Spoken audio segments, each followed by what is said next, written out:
चीज़ कल पढ़ रहा था मैं, मुझे रीडिंग का शौक है कि 271 बिलियन डॉलर अगर इंडिया इस चीज़ पे अपने आप को कर जाता है ना मुकम्मल, तो इसका फ़ायदा 271 बिलियन डॉलर्स का है। ठीक हो गया। हमारे पास तो इधर बिलियन क्या मिलियन भी नहीं है ना, हम जिसमें अपने आप को प्रोवाइड कर सके ना। की टेक्नोलॉजी एंड साइंस की फील्ड में आगे बढ़ने की ताकत पर मैं यही कहूँगी कि हमें भी कोशिश करनी चाहिए, हमें भी जाना चाहिए, उनसे आगे बढ़ना चाहिए, क्योंकि वो हमारा दुश्मन है। अच्छा, आगे जाएंगे तो हमारा इसमें इंसल्ट है हमारी। बड़ी अचीवमेंट है, क्या कहेंगे इस बारे में? पहले हम कहते थे कि इंडिया का पाकिस्तान के साथ कोई कंपैरिजन नहीं बनता, और अब मुझे कहना पड़ेगा कि इंडिया का जो है यूएसए और रशिया के साथ भी कोई कंपैरिजन नहीं बनता। इंडिया उनसे भी आगे जा रहा है। कंट्री है वो ओवरऑल जो है ना मेहनत कर रही है और हर फील्ड में वो आगे जा रहे हैं, और स्पेस में भी जो है ना उन्होंने बड़े बड़े ममालिक को जो है ना टक्कर दी है।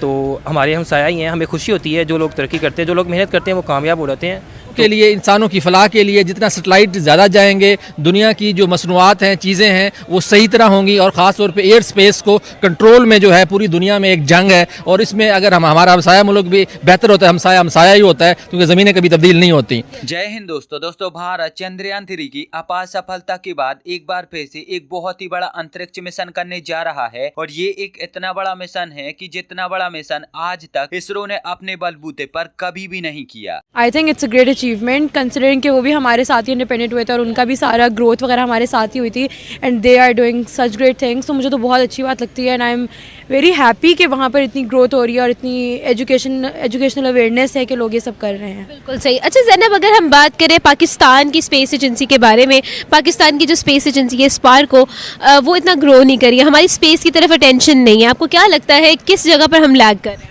आई थिंक जो मेन स्पेस की बात तो बहुत दूर तक आती है, जो हमारी कंट्री में एजुकेशनल अवेयरनेस है ना, वो ही इतनी कम है। तो जब एजुकेशन ही नहीं है, लोगों में अवेयरनेस ही नहीं है इन चीज़ों में, तो स्पेस का तो बहुत दूर की बात है कि वो सोचेंगे।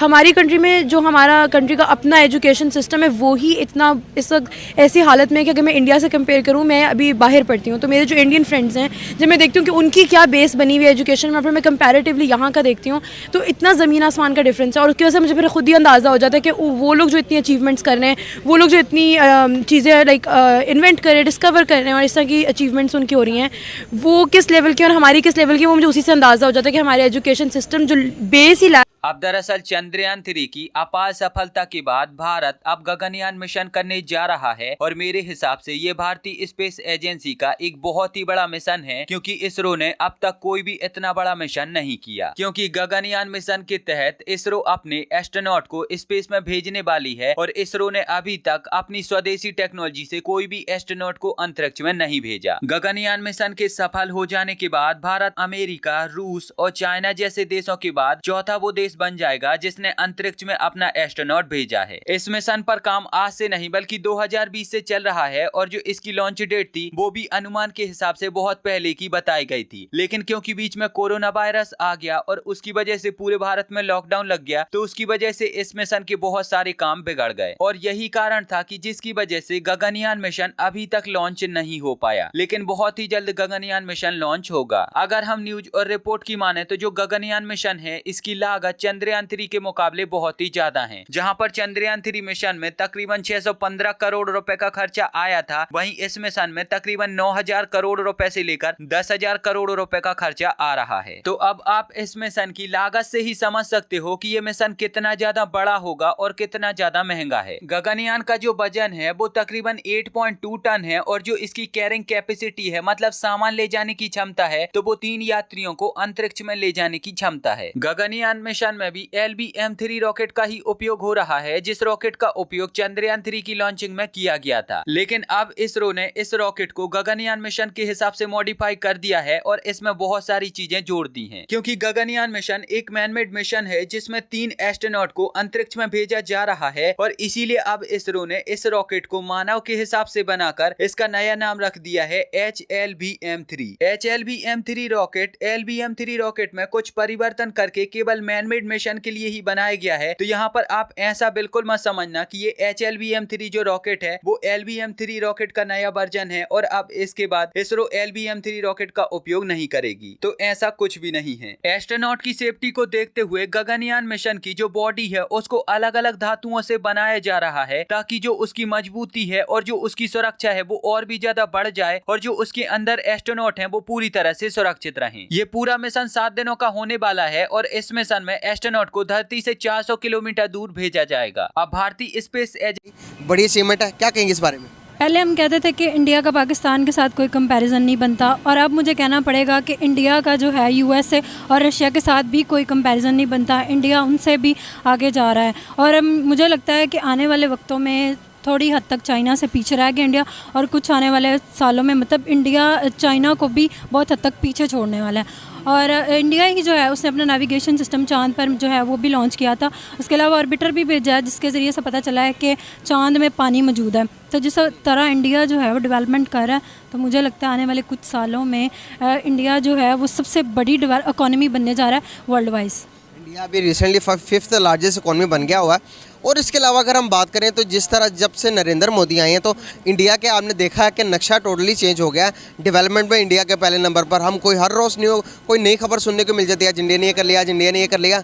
पाकिस्तान की तरफ से आप क्या कहना चाहेंगी कि आपको देखने के बाद एक पड़ोसी मुल्क तरक्की कर रहा है और हम नहीं कर पा रहे, देखकर सुनकर थोड़ी जेलसी होती है या कहते हैं कि यार वो कर रहे हैं तो इंशाल्लाह हम भी करेंगे? पहली बात यह है कि इंडिया को देखकर बहुत ज़्यादा खुशी होती है कि वो हमारे साथ ही आज़ाद हुए लेकिन इतना आगे जा रहे हैं तो उनके लिए गुड लक। और मैं कहती हूँ कि वो और तरक्की करें। लेकिन जब पाकिस्तान के हालात देखते हैं तो फिर दिल अफसरदा भी होता है कि वो भी इंडिया के साथ हम आज़ाद हुए लेकिन वो डेवलपमेंट की तरफ जा रहा है लेकिन हम इतने पीछे क्यों जा रहे हैं। क्या कहेंगे इंडिया की इस तरक्की, टेक्नोलॉजी एंड साइंस की फील्ड में आगे बढ़ने की ताकत पर? मैं यही कहूँगी कि हमें भी कोशिश करनी चाहिए, हमें भी जाना चाहिए, उनसे आगे बढ़ना चाहिए क्योंकि वो हमारा दुश्मन है। अच्छा, आगे जाएंगे तो हमारा इसमें इंसल्ट है हमारी। अच्छा, हमें भी जाना चाहिए, हमारी कौम को चाहिए, हुकूमत को चाहिए, नौजवानों को चाहिए कि वो भी आगे इस तरह बढ़ें और आगे जाएं। हमारी तालीम में कहते हैं पावर ही नहीं है, कैसे आगे जाएंगे? कोई साइंटिस्ट बने आज तक बताएं? नहीं, कोई नहीं बना। महंगाई इतनी है, हर चीज़ महंगी हो गई है, कैसे लोग बने? पैसे नहीं है लोगों के पास। हम बहुत आगे चले गए हैं तो अब हमें मतलब ये है कि कैसा फील होता है? सर मैंने ये चीज़ कल पढ़ रहा था, मुझे रीडिंग का शौक है कि 271 बिलियन डॉलर अगर इंडिया इस चीज़ पे अपने आप को कर जाता है ना मुकम्मल तो इसका फ़ायदा 271 बिलियन डॉलर्स का है। ठीक हो गया। हमारे पास तो इधर बिलियन क्या मिलियन भी नहीं है ना हम जिसमें अपने आप को प्रोवाइड कर सके ना। हम तो ये चीज़ पे अपने अना की जंग में हम फंस गए पाकिस्तानी गरीब आवाम। और हमारे तो मिनिस्टर साहब आज से 2-3 साल पहले फौज साहब कहते थे क्या फायदा है, क्या जरूरत है चांद पे जाने की। बिल्कुल। आज उन्हें अंदाजा हो रहा होगा कि भाई पूरी दुनिया में इस टाइम नाम हो गया।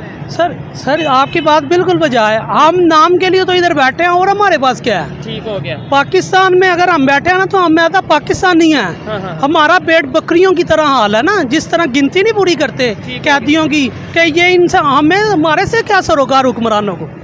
हम तो गरीब हैं, फुटपाथ पे काम कर रहे हैं या जा रहे हैं या आ रहे हैं, अपने लिए अपने बच्चों के लिए रोजगार तलाश कर रहे हैं ना। लेकिन इधर हमें उतनी देर तक बरकत ही नहीं हो सकती हमारे काम में भी, हमारे पास लीडरशिप हमारे साथ भी। आज के समय जो इतने बड़े बड़े मिशन कर रही है, जितने बड़े बड़े मिशन शायद आज दुनिया भर के कई विकसित देश नहीं कर पा रहे, तो ये सारी चीजें देखकर आपको अच्छा तो लगता ही होगा, लेकिन अब इसे देखकर आपकी प्रतिक्रिया क्या है वो मुझे नीचे कमेंट में जरूर बताएं। और अगर आपको ये वीडियो अच्छी लगी है तो प्लीज इस चैनल को सब्सक्राइब करके बेल आइकन जरूर दबाएं।